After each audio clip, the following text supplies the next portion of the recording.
If your LG Craft ice maker stopped producing those signature spheres, don't call a repairman just yet. Surprisingly, over 60% of these specialized ice makers just need a quick system reset to start cycling again.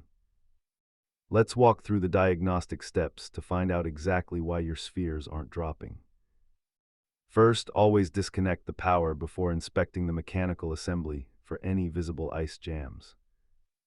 Often the issue is digital. Check your ThinQ app to ensure your fridge isn't stuck in a specific mode.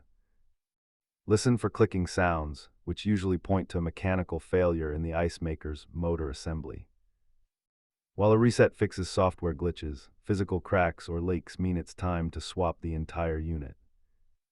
Replacing the assembly yourself costs around $140, saving you over $200 in labor. To force a cycle, push a paperclip into the small reset hole on the bottom of the Craft ice maker. Keep your water filter fresh, as low pressure is the leading cause of hollow or undersized ice balls.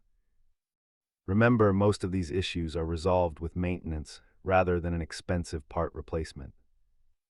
If that reset worked for you, hit the like button and subscribe for more home appliance playbooks.